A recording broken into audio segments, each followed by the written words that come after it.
नमस्कार, आप देख रहे हैं हॉर्नबिल टीवी और मैं हूं आपके साथ निशी भाटिया। उत्तराखंड के बुलेटिन में खबरों का आगाज करते हैं। रविवार को सीएम पुष्कर सिंह धामी राजस्थान के अजमेर पहुंचे, जहां राजस्थान के कैबिनेट मंत्री सुरेश रावत समेत अन्य वरिष्ठ नेताओं ने उनका स्वागत किया। जिसके बाद सीएम धामी ने अखिल भारतीय उत्तराखंड धर्मशाला आश्रम तीर्थाराज पुष्कर के द्वितीय तल का लोकार्पण किया। कार्यक्रम को संबोधित करते हुए सीएम धामी ने उत्तराखंड की धार्मिक, आध्यात्मिक और प्राकृतिक महत्व पर जोर दिया।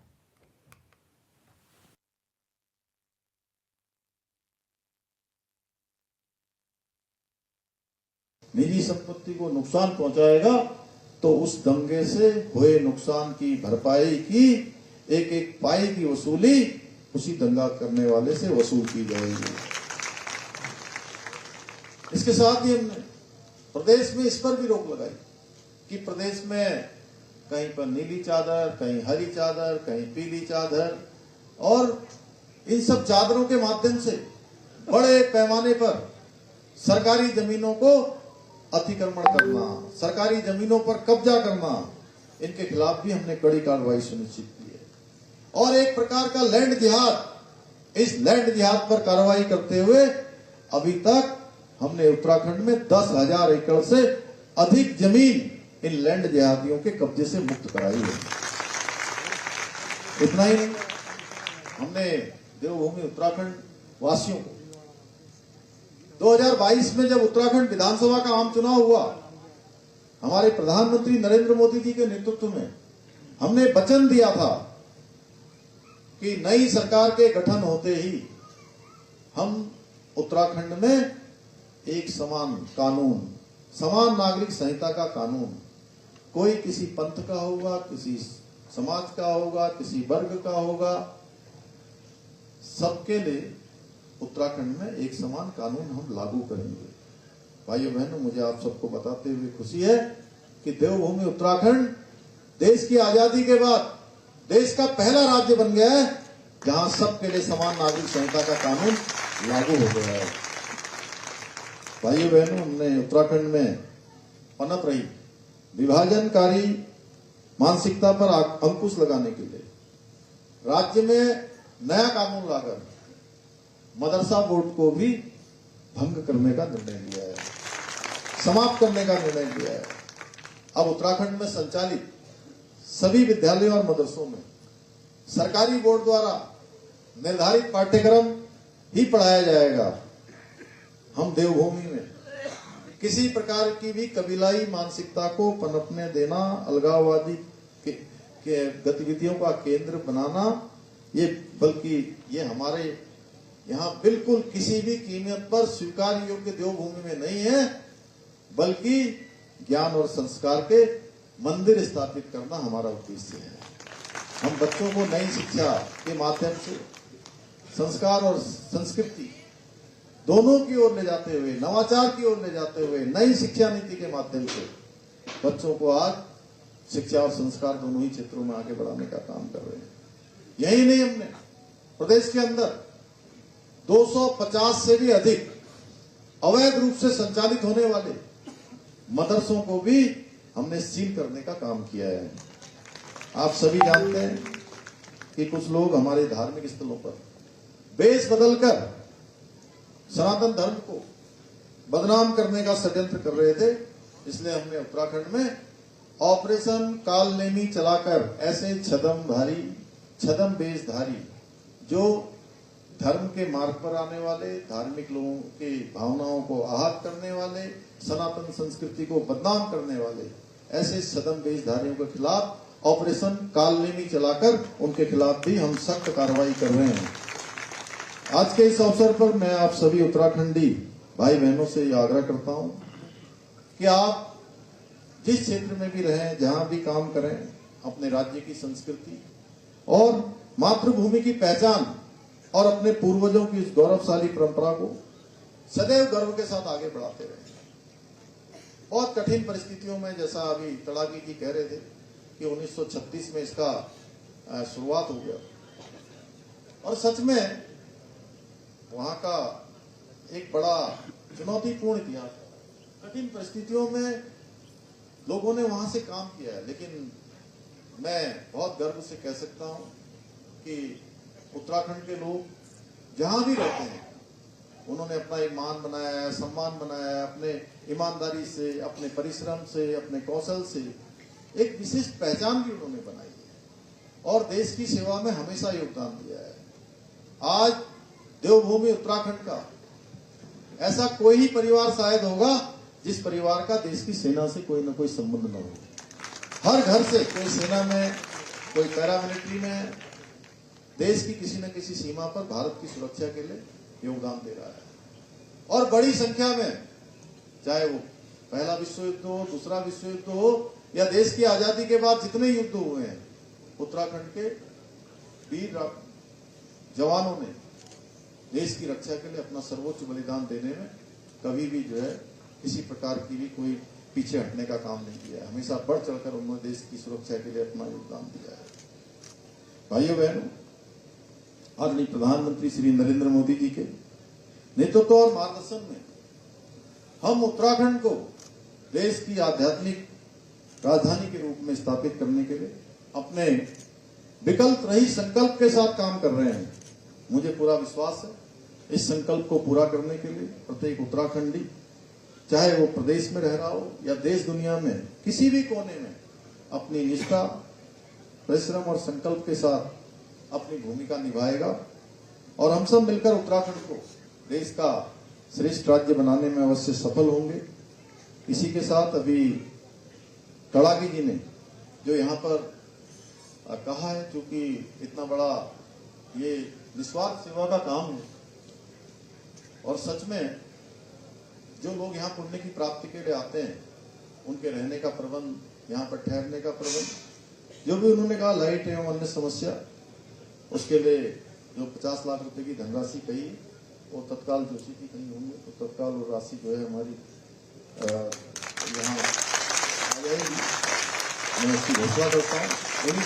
इन्हीं शब्दों के साथ मैं आप सभी का आभार व्यक्त करते हुए पुष्कर राज की इस पवित्र भूमि को नमन करते हुए अपनी बात को समाप्त करता हूं। धन्यवाद। अगली खबर देहरादून से है, जहां पर प्रदेश के कृषि मंत्री गणेश जोशी ने हाथीफड़ कला स्थित कैंप कार्यालय में नाबार्ड योजना के अंतर्गत स्थापित पॉली हाउस के 5 दिवसीय प्रशिक्षण के लिए देहरादून जिले के चयनित 28 कृषकों के दल को पंतनगर वीवी के लिए हरी झंडी दिखाकर रवाना किया है। इस मौके पर कृषि मंत्री ने कहा कि किसानों की आय दोगुनी करने की दिशा में राज्य सरकार निरंतर प्रयास कर रही है।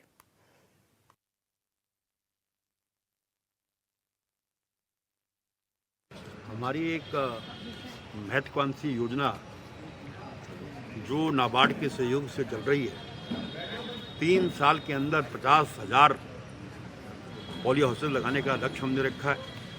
तो क्या जिसके माध्यम से हम अपनी आर्थिकी को मजबूत करते हैं। जहां सीजन में गोभी 4 रुपये 5 किलो बिक जाती है, बेमौसमी मौसम में 150 रुपये तक बिक जाती है। इसके माध्यम से हम किसानों की आय को दुगनी करने का जो प्रधानमंत्री जी का सपना है उसको साकार कर सकते हैं और समय समय पर हम अपने किसानों को ट्रेन करने के लिए पंतनगर भेजते रहते हैं। और आज इसी कड़ी में यहाँ के 28 किसानों को 5 दिन की ट्रेनिंग के लिए हमने पंतनगर भेजा है। उत्तराखंड के पहाड़ी क्षेत्रों में गुलदार का आतंक लगातार बढ़ रहा है। खासतौर पर पौड़ी में गुलदार के हमले से अब तक कई लोगों की मौत हो चुकी है। मामले को लेकर कांग्रेस ने वन विभाग के दफ्तर का घेराव भी किया, जिस पर बीजेपी विधायक विनोद चमोली का कहना है कि ये पहाड़ की त्रासदी है। ये सरकार से जुड़ा विषय नहीं बल्कि सभी का विषय है। कांग्रेस को इस पर राजनीति करने की बजाय सरकार को सुझाव देने चाहिए ताकि सरकार उस पर काम करे।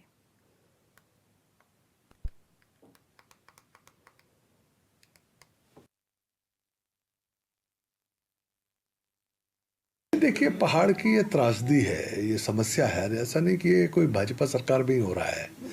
ये लगातार जब से पलायन हुआ है और गांवों तक जंगल पहुंच गए हैं, तब से जंगलों के जानवर भी गांवों तक आ गए हैं और उसके बाद ये सब घटनाएं घट रही हैं। तो ये विषय कोई सिर्फ सरकार से जुड़ा हुआ विषय नहीं है, ये विषय सभी का है। उसमें चाहे कांग्रेस हो, चाहे बीजेपी हो, चाहे कोई भी दल हो, ये जन सामान्य से जुड़ा हुआ विषय है। तो मैं समझता हूँ इसके लिए इस पर राजनीति करने से अच्छा हो कि कोई ठोस सुझाव दें कि सरकार को उसमें क्या करना चाहिए, क्योंकि भाई कांग्रेस में ने भी प्रदेश में सरकारें चलाई हैं, उनको भी मौके मिले हैं काम करने के। अगर कुछ उनसे रहता है कि भाई कुछ और बेहतर कर सकते तो नहीं हो पा रहा, तो सुझाव के रूप में अगर बताएं तो मैं समझता हूँ सरकार उस पर अमल करे, उस पर आगे बढ़ेगी। उत्तराखंड के डीजीपी दीपम सेठ ने बताया कि राज्य में साइबर अपराधों के प्रभावी ढंग से निपटान के लिए एक साइबर सेंटर ऑफ एक्सीलेंस विकसित किया जाएगा, जिसके माध्यम से केंद्र की एजेंसियों के साथ समन्वय बिठाया जाएगा। उन्होंने कहा है कि साइबर क्राइम के खिलाफ पुलिस के नेटवर्क को मजबूत किया जा रहा है और पुलिस फोर्स से बड़ी संख्या में साइबर कमांडो को प्रशिक्षण प्रदान किया जा रहा है। ये पहल उत्तराखंड पुलिस को तकनीकी रूप से सशक्त बनाने और साइबर स्पेस में आने वाली चुनौतियों का सामना करने के लिए एक व्यापक कार्य योजना तैयार कर त्वरित कार्रवाई करने पे कारगर साबित होगी।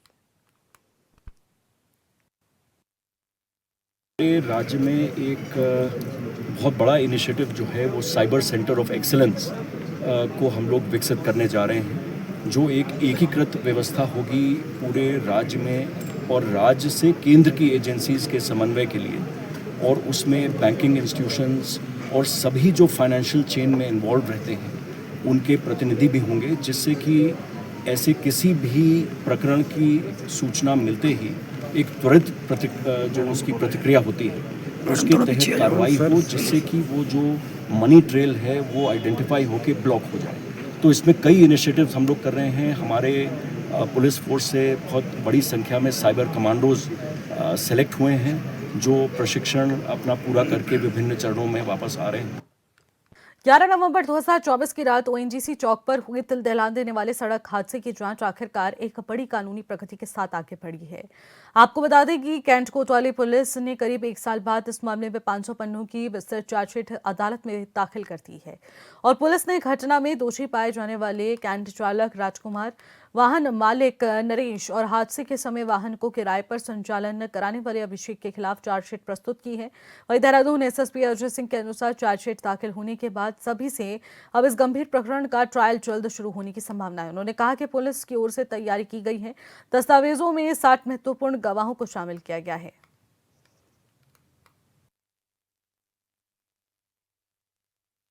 देखिए, जो ओएनजीसी का एक्सीडेंट केस था जिसमें बच्चों की बड़ी इस तरह से मतलब अनफॉर्चुनेट एक्सीडेंट के बाद डेथ हुई थी, और वो केस भी काफ़ी दुखद था, सभी के संज्ञान में भी है। उसमें चूंकि एक लीगल इशू था कि जो चश्मदीद था बालक जो बच गया था, तो कोशिश यही रहती है हमारी इन्वेस्टिगेशन में, अगर कोई चश्मदीद है तो हमें एकदम वैसे जो कैमरों के थ्रू या अन्य चीज़ों के थ्रू जो हमें चीज़ें मिल पाई थी इन्वेस्टिगेशन में सब इंक्लूड हो गई थी। लेकिन अगर चश्मदीद हमें कोई चीज़ बताता है तो केस के लिए भी इंपॉर्टेंट होता है और सच्चाई जानने के लिए भी ज़्यादा ज़रूरी होता है। बट जो कंडीशन थी वो उस लायक नहीं रही। बीच में बार बार चूँकि डॉक्टर्स की एडवाइस थी कि अभी उस स्थिति में नहीं है कि वो घटनाक्रम को रिपीट कर सके या बता सके क्या परिस्थितियाँ अचानक से ऐसी उत्पन्न हुई थी, तो इसलिए थोड़ा विलम्ब रहा इसमें। साथ ही साथ उसमें कुछ लीगल इशू भी आए थे, जो और कंप्लेनेंट हैं उनके द्वारा भी इसमें कोर्ट में एप्लीकेशंस लगाई गई थी, तो सभी चीज़ की पूर्ति करने के बाद चार्जशीट भेजी गई। हाँ, इसमें विलम्ब हुआ है, बट ये कहीं ना कहीं न्याय हित के कारण ही इसमें विलम्ब हुआ, और इसको आगे भी देखा जाएगा कि इस तरह के कहीं कोई एक्सीडेंट होते हैं तो उसमें त्वरित हम कार्रवाई करके माननीय न्यायालय में चार्जशीट भेज। मसूरी में अल्ट्रा मैराथन का शुभारंभ अपर पर्यटन सचिव अभिषेक रोहला और पालिका अध्यक्ष मीरा सकलानी ने किया है। सबसे पहले 50 किलोमीटर अल्ट्रा मैराथन से कार्यक्रम की शुरुआत हुई, जिसके बाद 21 किलोमीटर, 10 किलोमीटर और 5 किलोमीटर की दौड़ें भी आयोजित की गई। मैराथन में देश विदेश से आए 400 से ज्यादा धावकों ने भाग लेकर सड़कों पर ऊर्जा और उत्साह का अनोखा माहौल बनाया।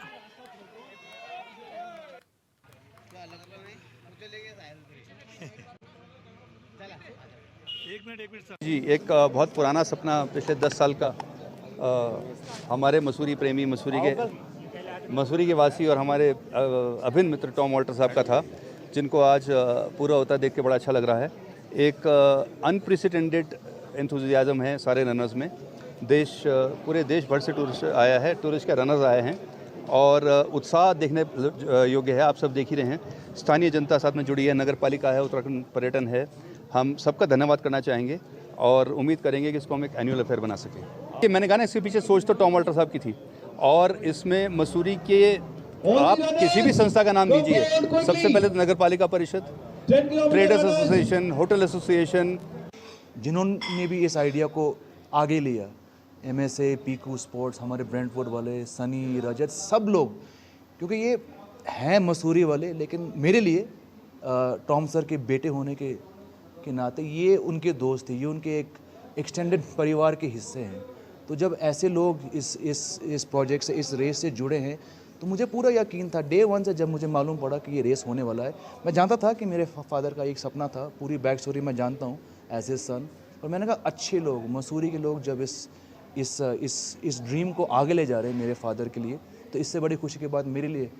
मतलब मैं बता ही नहीं सकती हूँ, 20 साल से मसूरी आ रही है और पहली बार मसूरी ऐसा दिख रहा है, एकदम कलरफुल। और हाँ, मसूरी से मुझे बहुत प्यार है, ये तो मैं हमेशा बोलती हूँ, तो आज भी यही बोलूँगी, मसूरी से और प्यार हो गया है। चीज़ बोलती हूँ कि हमारे पास लाइफ में ना एक दिन में 24 आवर्स होते हैं, हमें सिर्फ आधा घंटा खुद को देना है और रोज़ कंसिस्टेंटली देना है। इट्स नॉट लाइक कि एक दिन किया अभी तो कुछ नहीं हो रहा है 2 दिन नहीं करेंगे, नहीं। Every day you have to give half an hour in that 24 hours. कि टॉम अल्टर की स्मृति में ये अल्ट्रा मैराथन आयोजन किया गया है यहाँ पे, और इसको हम क्योंकि विंटर कार्निवल भी शुरू हो रहा है, विंटर कार्निवल के साथ भी इसको अटैच कर रहे हैं। और दूसरी बात ये कि मसूरी के लिए एक ऐतिहासिक क्षण है।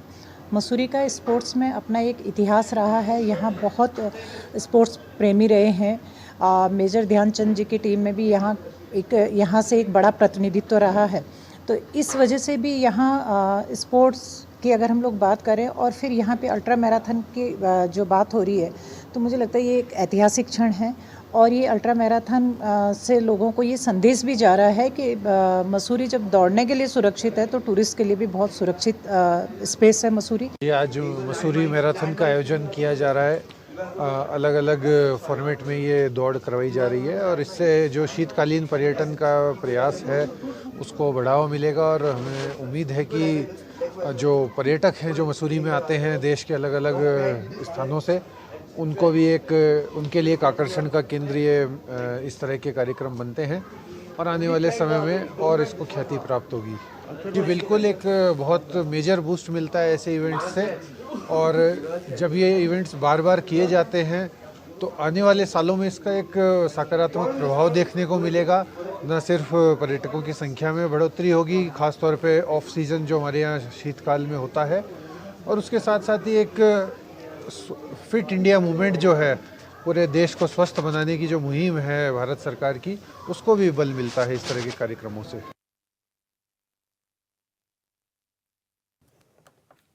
मंगलौर में कुछ व्यापारी वो लोग ट्रैक्टर ट्रॉली में खुलेआम यातायात नियमों की धज्जियां उड़ा रहे हैं। जहां हाईवे पर 200 से 250 क्विंटल गन्ने भरकर रोजाना ट्रैक्टर ट्रॉली उड़ान भर रहे हैं, लेकिन संबंधित अधिकारी कोई भी कार्रवाई करने से यहां कतराते नजर आ रहे हैं। वहीं जिलाधिकारी मयूर दीक्षित ने साफ कहा है कि जो भी ट्रैक्टर ट्रॉली ओवरलोडिंग में पकड़ी जाएंगी उन पर सख्त कार्रवाई की जाएगी।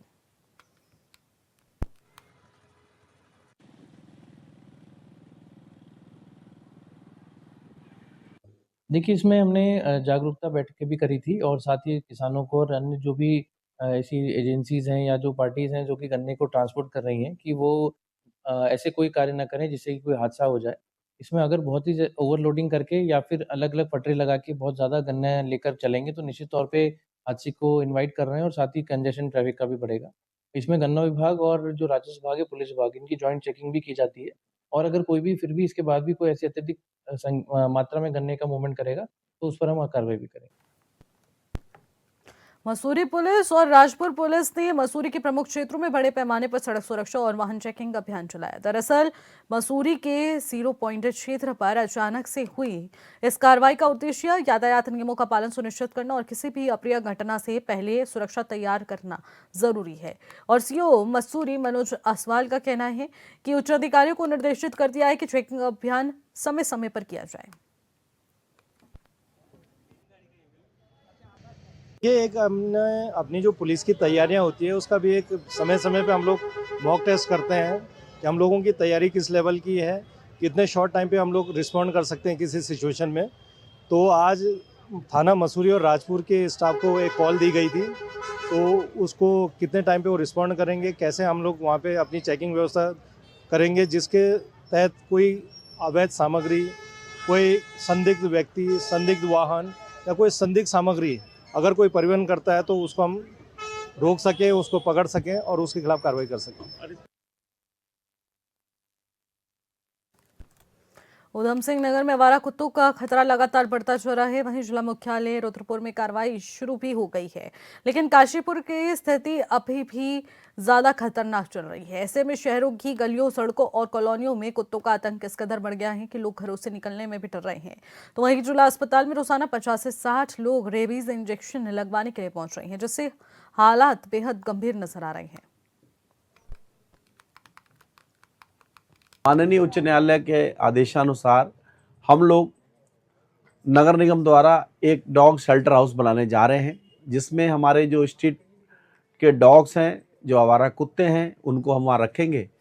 ये लगभग 500 कुत्तों के रखने का इसकी कैपेसिटी होगी। यहाँ पर कुत्तों का प्रॉपर इलाज होगा, डॉक्टर होंगे, उनका ध्यान रखा जाएगा, साथ में उनकी खाने पीने की व्यवस्थाएं भी की जाएंगी, ताकि माननीय उच्च न्यायालय जी का जो आदेश है उसके क्रम में इसका अनुपालन किया जाएगा। इसके लिए शहरी विकास विभाग द्वारा और पशुपालन विभाग द्वारा एक कमेटी भी बनाई गई है और जल्दी वो इसके नॉर्म्स जो तय करेगी, उन्हीं नॉर्म्स के आधार पर हम लोग काम करेंगे।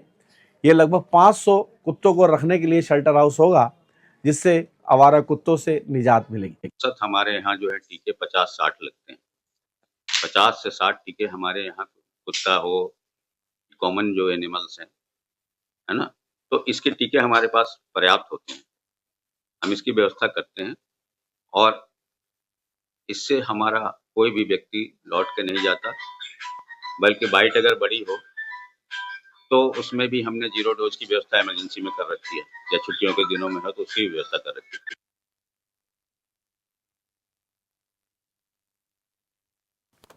रुड़की स्थित भगवानपुर थाना क्षेत्र के खेड़ी शिकोपुर जंगल में एक छात्र का शव आम के पेड़ से लटका मिला।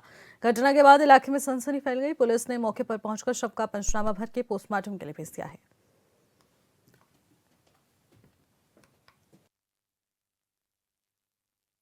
कि आम के बाग में एक व्यक्ति की जो है शव पेड़ से लटका हुआ है। इस सूचना पर तुरंत यहाँ से मौके पे हमारे जो है चीता और पुलिस और हमारे एक सब इंस्पेक्टर गए, मौके पे गए तो लगभग 20-22 साल का एक लड़का जो कि जिसकी बॉडी जो है आम के पेड़ से लटकी हुई थी। ये प्रथम दृष्टया ये प्रतीत हो रहा था कि जो है इसने आत्महत्या की है।